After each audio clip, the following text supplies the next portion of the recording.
Hey, I'm Sid. I currently work at Aretta, so I'm a Vice President of Strategic Governance there, and I'm co-leading the team alongside one of the co-founders, Bernard, who's here as well.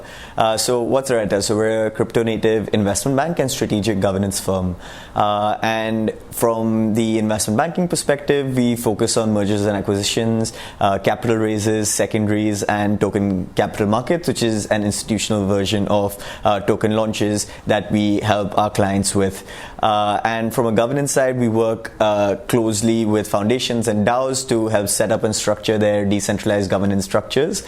And we work a lot with the largest ecosystem players, ones like Arbitrum, of course, but also Aave, Uniswap, DYDX, Safe, and others as well. We view a well-designed governance system as one that aligns all of the different ecosystem members, makes them work towards a common goal, and we're trying to really bring that professionalism and clarity of thought into the DAO space. And this is informed quite a lot by our backgrounds. We're from traditional finance, from Blackstone, ex-Blackstone, ex-McKinsey, JP Morgan, Accenture teams. We're very closely involved with the Arbitrum ecosystem on multiple initiatives. One of them is the M&A initiative that we're currently running within the DAO to ensure that the capital allocation of the DAO is done in a consistent and thoughtful manner where you have enough capital to allocate to various initiatives over the coming years, and we think that M&A is a great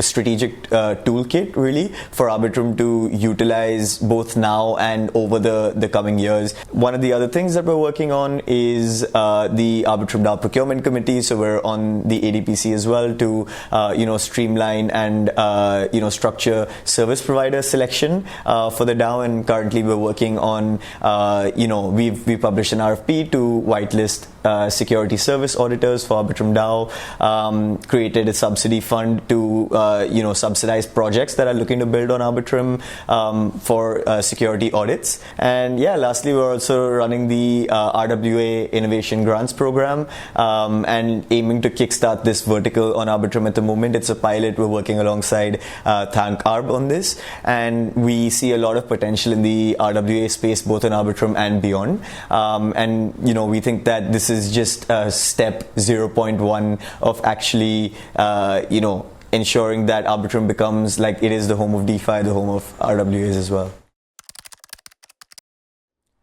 So from an ecosystem perspective, RWAs is the tokenization of financial assets, of other types of assets as well, essentially representing assets on the blockchain.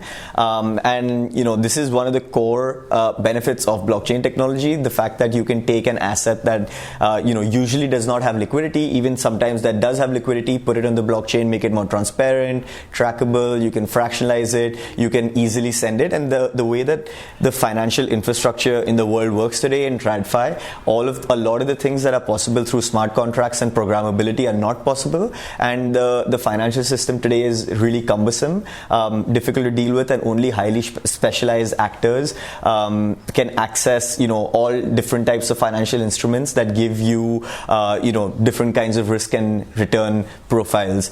We think that this is a massively untapped opportunity. For example, there are things called alternative assets, which are like, for example, private equity funds, and the private equity funds currently are investable only by high net worth individuals, by institutions, things like that. And, JP Morgan, for example, has estimated that tokenization and blockchain can add $400 billion in annual revenues to the alternatives industry alone. And this is only one use case of RWAs. There's a lot of different things like, private credit, things like real estate, which is, I think, a little ways down the line, but also a very big use case, very individual assets, esoteric ones like, for example, wine, like all of those kinds of things are, much more in the future. I think that there's a lot of different kinds of assets that you can tokenize and right now and make accessible to a wider range of investors, lower the minimums required to invest in them. And I think that that's a very powerful narrative for the use of blockchain technology, and it's very important. From an Arbitrum specific perspective, what RWAs need is actually a chain that has more compliance embedded in it, which Arbitrum can have actually to a large extent, but also institutions should be willing to be able to deploy on it. Arbitrum is, scalable. It's one of the largest L2 ecosystems. It's the more important fact is that Ethereum is the global settlement layer on top of which Arbitrum actually settles, and that's actually very important because Ethereum is, everyone here believes in Ethereum, and everyone thinks it's going to be one of the primary global settlement layers that there is. So that's a very important aspect of it. And one of the other things as well is that Arbitrum is the home of DeFi. There are a lot of different types of DeFi protocols across across use cases. You've got derivatives, you've got different kinds of perp dexes, you've got borrowing and lending platforms, many different types of DeFi protocols. All of them can have RWAs deployed on them and utilized within them, and what that does is it actually enables investors to utilize their assets that are tied to real world financial returns in a bunch of different financial ways that gives them different risk and rewards. Lack of access to investment opportunities is a big reason why there's a lot of inequality in the world, and making investment opportunities more accessible to people across the globe is something that blockchains do to a large extent. And now when you have those financial returns not only tied to tokens and crypto, but actually tied to real world financial returns, that's a very powerful case.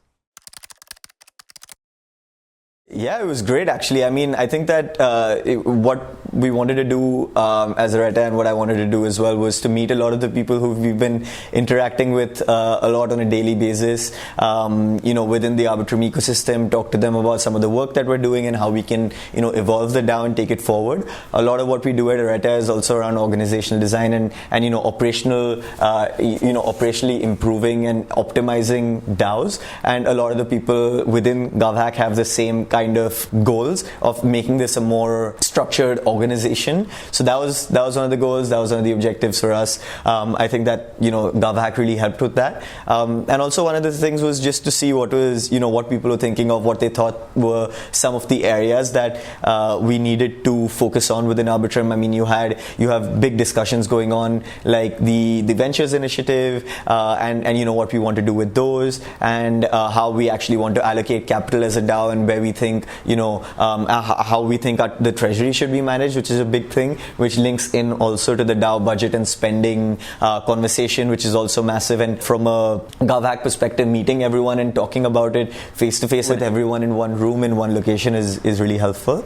And lastly, I think that it was really good to see what people who are not as deeply embedded within the ecosystem think that Arbitrum could be good for, according to all the tracks that you guys have devised, and see where the potential in the ecosystem actually is, and the proposals that they're trying to come up with, which shows where they think value lies, where stage 0.1 of the evolution of DAOs, the next stage, a truly efficient decentralized organization looks like. I think a lot of people would love to come to such an event.